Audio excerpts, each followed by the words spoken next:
Welcome to the video lecture for Unit 5, Module 10.2.1. In this one, we're going to discuss part of the small intestine. We will also cover a little bit of this in 10.2.2. As always, here are your learning objectives. Be sure to reference these when studying for both your lecture quiz and the unit exam. Let's go ahead and get started. The stomach is a holding tank in which food is saturated with gastric juices and exposed to stomach acid and the digestive effects of pepsin. Most of the important digestive and absorptive steps of digestion take place in the small intestine, where chemical digestion is completed and the products of digestion are absorbed. The mucosa of the small intestine produces only a few enzymes involved. The pancreas provides digestive enzymes as well as buffers that help neutralize chyme.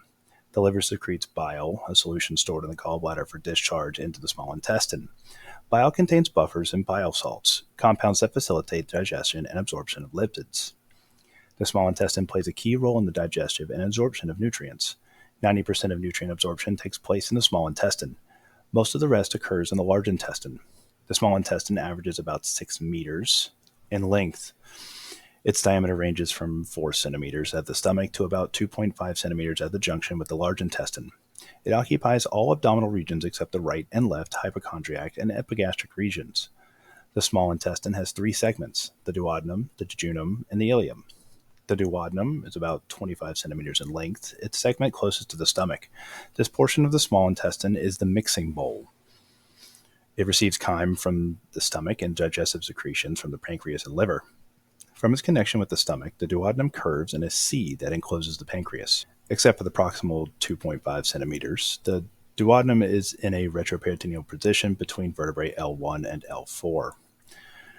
A rather abrupt bend marks the boundary between the duodenum and the jejunum.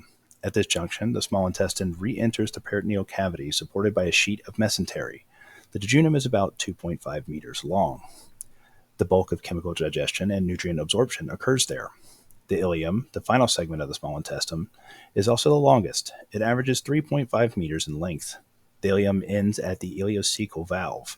This sphincter controls the flow of material from the ileum to the cecum of the large intestine. The small intestine fills much of the peritoneal cavity. Its position is stabilized by the mesentery proper, a broad mesentery attached to the posterior body wall. The stomach, large intestine, abdominal wall, and pelvic girdle restrict movement of the small intestine during digestion. Blood vessels, lymphatic vessels, and nerves reach the segments of the small intestine within the connective tissue of the mesentery. The primary blood vessels involved are the branches of the superior mesenteric artery and the superior mesenteric vein. The segments of the small intestine, the duodenum, the jejunum, and the ileum, are distinguished by both histological specialization and primary function.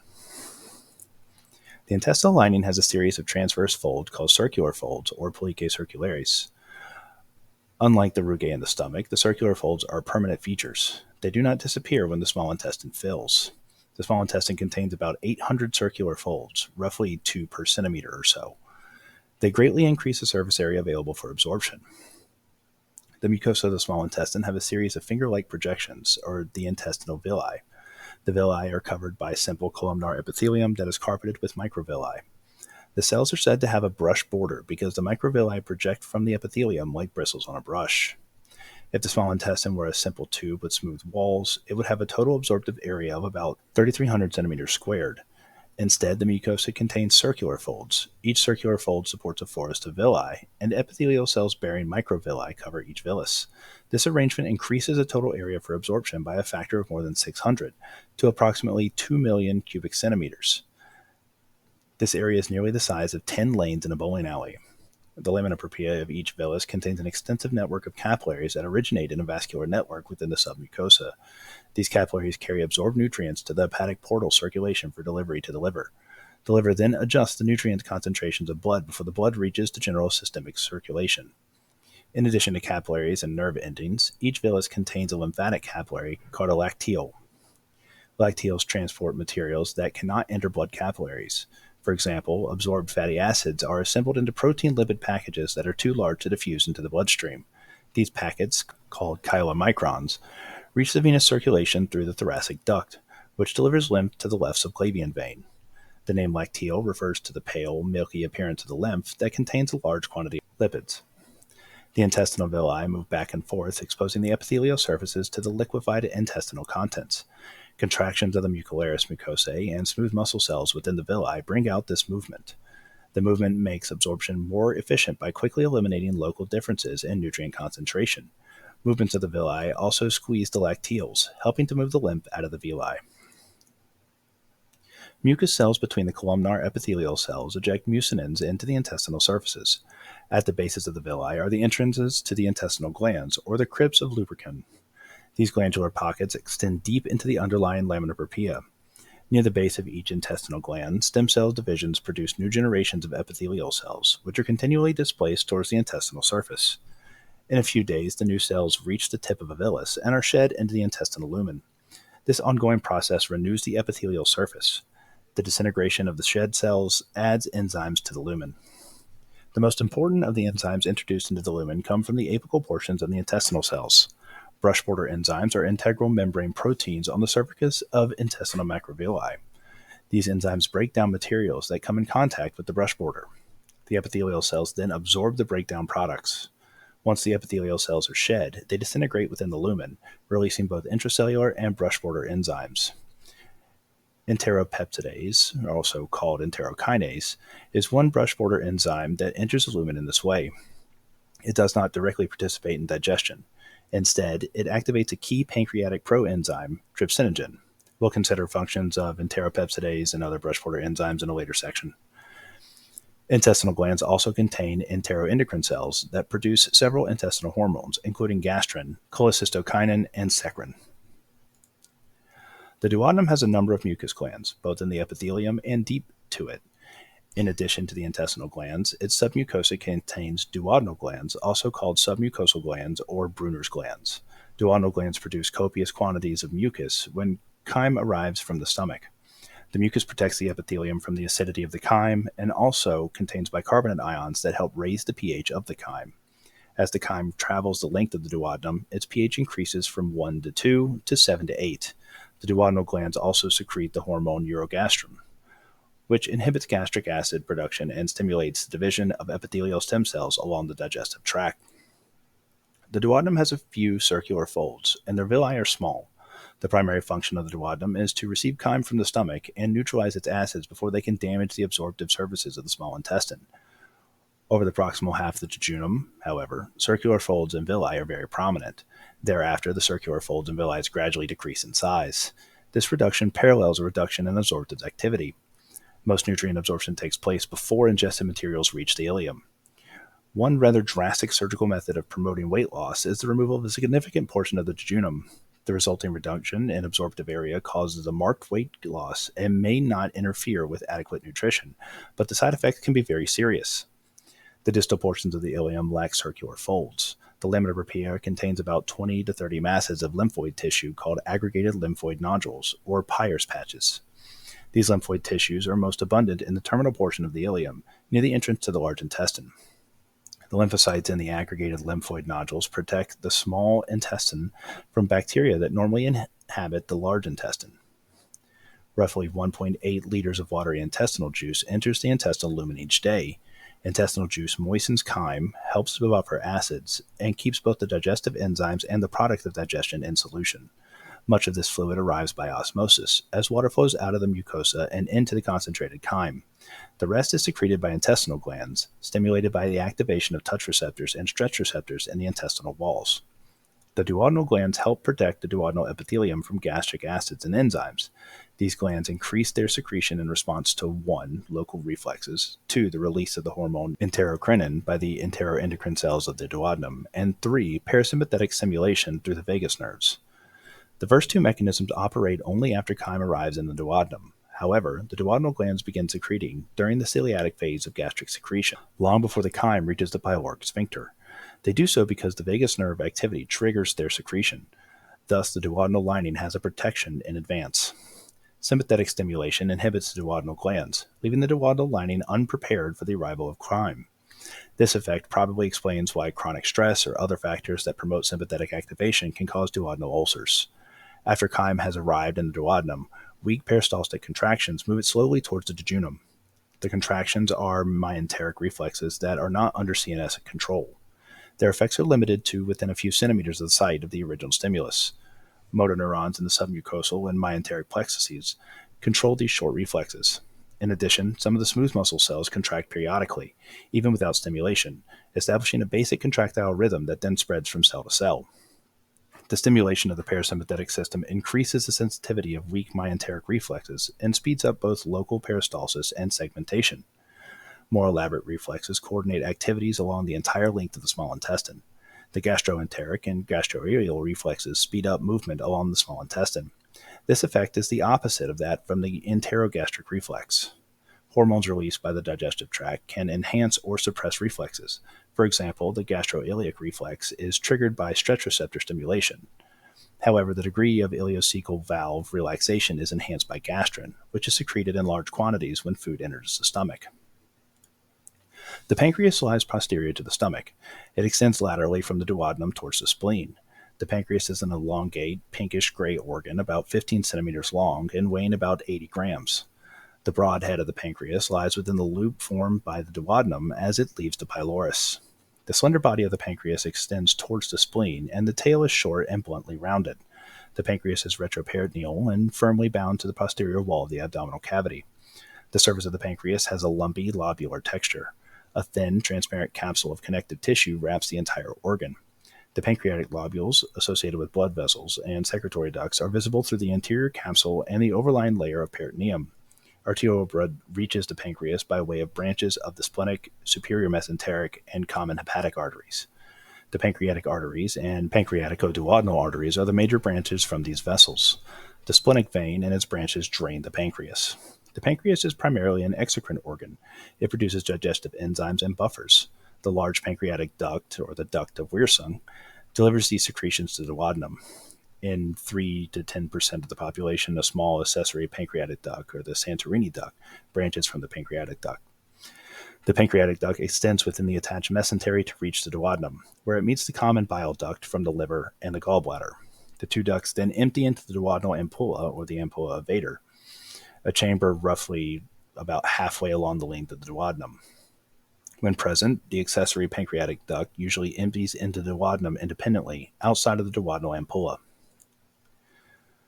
Partitions of connective tissue divide the interior of the pancreas into distinct lobules. The blood vessels and tributaries of the pancreatic ducts are situated within these connective tissue septa.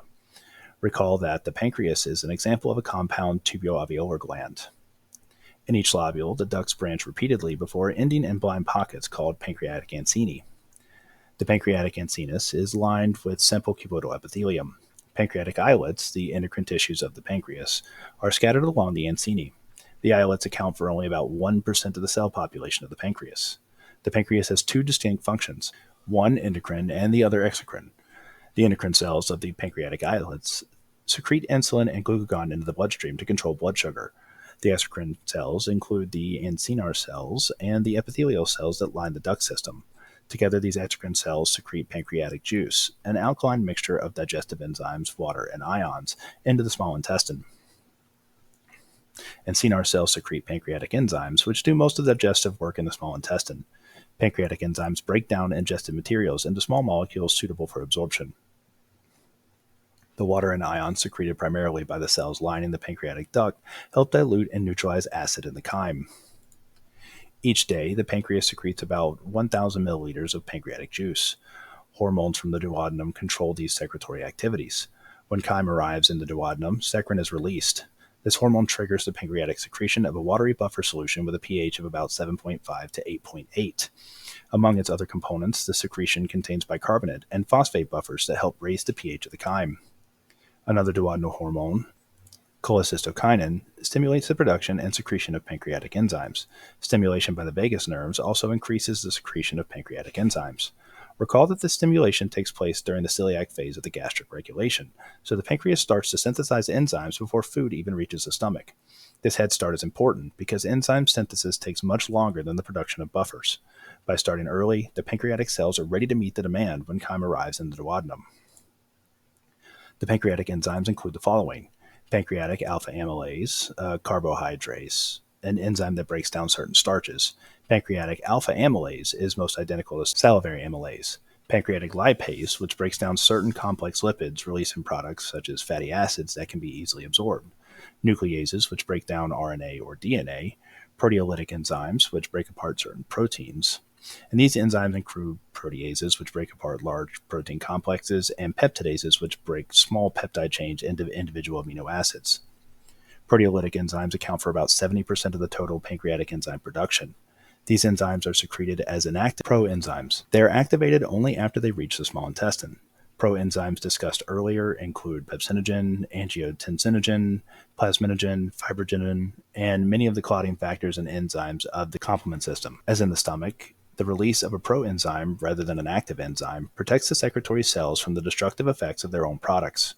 Among the proenzymes secreted by the pancreas are trypsinogen, chymotrypsinogen, procarboxypeptidase, and proelastase.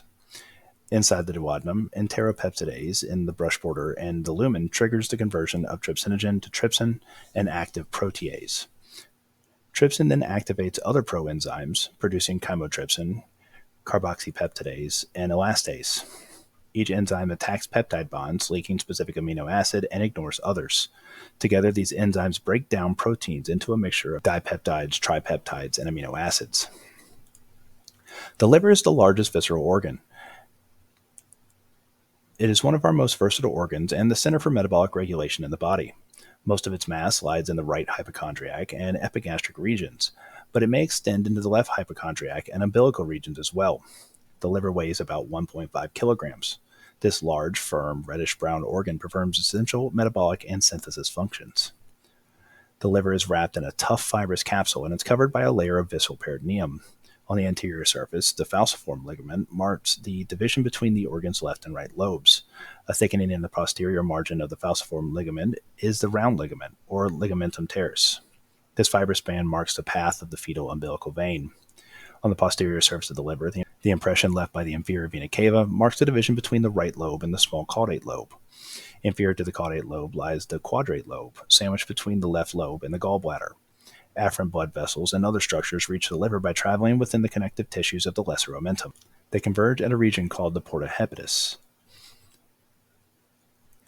Nearly one-third of the blood supply to the liver is arterial blood from the hepatic artery proper. The rest is venous blood from the hepatic portal vein, which begins in the capillaries of the esophagus, stomach, small intestine, and most of the large intestine. Liver cells, called hepatocytes, adjust circulating levels of nutrients through selective absorption and secretion. The blood leaving the liver returns the systemic circuit to the hepatic veins. These veins open into the inferior vena cava. Connective tissue divides each lobe of the liver approximately 100,000 liver lobules, the basic fundamental unit of the liver. Each lobule is roughly 1 millimeter in diameter. Adjacent lobules are separated by an interlobular septum. The hepatocytes in a liver lobule form a series of irregular plates arranged like the spokes of a wheel. The plates are only 1 cell thick. Exposed hepatocyte surfaces are covered with short microvilli. Within a lobule, sinusoids between adjacent plates empty into the central vein. The liver sinusoids lack a basement membrane, so large openings between the endothelial cells allow solutes, even those as large as plasma proteins, to pass out of the bloodstream and into the spaces surrounding the hepatocytes.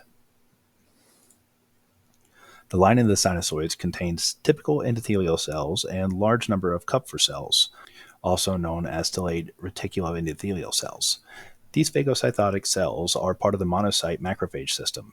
They engulf pathogens, cell debris, and damaged blood vessels. Kupffer cells also store iron, some lipids, and heavy metals, such as tin or mercury, that are absorbed by the digestive tract. Blood enters the liver sinusoids from small branches of the hepatic portal vein and hepatic artery proper. A typical liver lobule has a hexagonal shape in cross-section. There are 6 portal areas, or portal triads, one at each corner of the lobule. A portal area contains 3 structures. 1, a branch of the hepatic portal vein, 2, a branch of the hepatic artery proper, and 3, a branch of the bile duct. Branches from the arteries and veins deliver blood to the sinusoids of adjacent liver lobules. As blood flows to the sinusoids, hepatocytes absorb solutes from the plasma and secrete materials such as plasma proteins. Blood then leaves the sinusoids and enters the central vein of the lobule. The central veins ultimately merge to form the hepatic veins, which then empty into the inferior vena cava. Liver diseases, such as the various forms of hepatitis, and conditions such as alcoholism, can lead to degenerative changes in the liver tissue and constriction of the circulatory supply. Pressures in the hepatic portal system are usually low, averaging about 10 milligrams per mercury or less. This pressure can increase markedly, however, if blood flow to the liver is restricted by a blood clot or damage to the organ. Such a rise in portal pressure is called portal hypertension. As pressures rise, small peripheral veins and capillaries in the portal system become distended. If they rupture, extensive bleeding can take place. Portal hypertension can also force fluid into the peritoneal cavity across the serosal surfaces of the liver and viscera, producing ascites. The liver secretes a fluid called bile into a network of narrow channels between the opposing membranes of adjacent liver cells. These passageways, called bile caniculi, extend outward away from the central vein. Eventually, they connect with fine bile ductules, which carry bile into the bile ducts of the nearest portal area. The right and left hepatic ducts collect bile from all of the bile ducts of the liver lobes. These ducts unite to form the common hepatic duct, which leaves the liver. The bile in the common hepatic duct either flows into the common bile duct, which empties into the duodenal ampulla, or enters the cystic duct, which leads into the gallbladder. The common bile duct is formed by the union of the cystic duct and the common hepatic duct. The common bile duct passes within the lesser omentum towards the stomach, turns, and penetrates the wall of the duodenum to meet the pancreatic duct and the duodenal ampulla. The liver carries out more than 200 functions. They fall into three general categories: 1. Metabolic regulation, 2. Hematological regulation, and 3. Bile production. In this discussion, we'll provide a general overview of them. The liver is the primary organ involved in regulating the composition of circulating blood. All blood leaving the absorptive surfaces of the digestive tract enters the hepatic portal system and flows into the liver. Liver cells extract nutrients or toxins from the blood before it reaches the systemic circulation to the hepatic veins. The liver removes and stores excess nutrients. It corrects nutrient deficiencies by mobilizing stored reserves or performing synthetic activities. The liver's regulatory activities affect the following: carbohydrate metabolism. The liver stabilizes blood glucose levels at about 90 milligrams per deciliter. If blood glucose levels decrease, hepatocytes break down glycogen reserves and release glucose into the bloodstream. They also synthesize glucose from other carbohydrates or from available amino acids. The synthesis of glucose from other compounds is called gluconeogenesis. If blood glucose levels climb, hepatocytes remove glucose from the bloodstream. They either store it as glycogen or they use it to synthesize lipids that can be stored in the liver or other tissues. Circulating hormones such as insulin and glucagon regulate these metabolic activities. Another effect is lipid metabolism. The liver regulates circulating levels of triglycerides, fatty acids, and cholesterol. When those levels decline, the liver breaks down its lipid reserves and releases the breakdown products into the bloodstream. When the levels are high, the lipids are removed for storage. However, this regulation takes place only after lipid levels have risen within the general circulation because most lipids absorbed by the digestive tract bypass the hepatic portal circulation. Another is amino acid metabolism. The liver removes excess amino acids from the bloodstream. These amino acids can be used to synthesize proteins or can be converted to lipids or glucose for energy storage. Another is waste product removal. When converting amino acids to lipids or carbohydrates, or when breaking down amino acids to get energy, the liver strips off the amino groups. This process, called deamination. Ammonia, a toxic waste product, is formed. The liver neutralizes ammonia by converting it to urea, a fairly harmless compound excreted by the kidneys. The liver also removes other waste products, circulating toxins, and drugs from the blood for inactivation, storage, or excretion. Another is vitamin storage. Fat-soluble vitamins like A, D, E, and K, and vitamin B12 are absorbed from the blood and stored in the liver. These reserves are used when your diet contains inadequate amounts of those vitamins. The liver converts iron reserves to ferrinin and stores this protein-iron complex. Another is drug inactivation. The liver removes and breaks down circulating drugs, limiting the duration of their effects. When physicians prescribe a particular drug, they must take into account the rate at which the liver removes that drug from the bloodstream. For example, a drug that is absorbed relatively quickly must be administered every few hours to keep blood concentrations at therapeutic levels. Another is hematological regulation. The liver receives about 25% of cardiac output. It's also the largest blood reservoir in your body. As blood passes through it, the liver performs the following functions. Phagocytosis is antigen presentation. Kupffer cells in the liver sinusoids engulf old or damaged red blood cells, cellular debris, and pathogens, removing them from the bloodstream. Kupffer cells are antigen-presenting cells, or APCs, that can stimulate the immune response. Synthesis of plasma proteins. Hepatocytes synthesize and release most of the plasma proteins. These proteins include the albumins, which contribute to the osmotic concentration of the blood, the various types of transport proteins, clotting proteins, and complement proteins. Removal of circulating hormones. The liver is the primary site for the absorption and recycling of epinephrine, norepinephrine, insulin, thyroid hormones, and steroid hormones, such as the sex hormones, estrogens and androgens, and the corticosteroids. The liver also absorbs cholecalciferol, or vitamin D3, from the blood. Liver cells then convert the cholecalciferol, which may be synthesized in the skin or absorbed in the diet, into an intermediary product, 2,5-hydroxyl D3, that is released back into the bloodstream. The kidneys absorb this intermediary and use it to generate calcitriol, a hormone that's important to calcium metabolism. Removal of antibodies. The liver absorbs and breaks down antibodies, releasing amino acids for recycling. Removal or storage of toxins. The liver absorbs lipid-soluble toxins in the diet, such as insecticide DDT, which is banned in the United States since 1972, but it's still found in the environment, and stores them in lipid deposits, where they do not disrupt cellular functions. The liver removes other toxins from the bloodstream and either breaks them down or excretes them into the bile. The synthesis and secretion of bile. The liver synthesizes bile and excretes it into the lumen of the duodenum. Hormonal and neural mechanisms regulate bile secretion. Bile consists mostly of water, with minor amounts of ions, bilirubin, which is a pigment derived from hemoglobin, cholesterol, and an assortment of lipids collectively known as bile salts. Bile salts play a role in the digestion of lipids, as we'll discuss in the next section. The water and ions help dilute and buffer acids in chyme, and it enters the small intestine. Bile salts are synthesized from cholesterol in the liver. Several related compounds are involved. The most abundant are derivatives of the steroid cholate and chenodeoxycholate. Most dietary lipids are not water-soluble. Mechanical processing in the stomach creates large drops containing a variety of lipids. Pancreatic lipase is not lipid-soluble, so the enzymes can interact with lipids only at the surface of a lipid droplet. The larger the droplet, the more lipids are inside, isolated and protected from these enzymes. Bile salts break down the droplets apart in a process called emulsification, which dramatically increases the surface area accessible to enzymes. Emulsification creates tiny emulsion droplets with a superficial coating of bile salts. The formation of tiny droplets increases the surface area available for enzymatic attack. In addition, a layer of bile salts facilitates interaction between the lipids and lipid-digesting enzymes from the pancreas. After lipid digestion has been completed, bile salts promote the absorption of lipids by the intestinal epithelium. More than 90% of the bile salts are themselves reabsorbed, primarily in the ileum, as lipid digestion is completed. The reabsorbed bile salts enter the hepatic portal system. The liver then collects and recycles them. The cycling of bile salts from the liver to the small intestine and back is called the enterohepatic circulation of bile. We'll finish up with the rest of the small intestine in Module 10.2.2.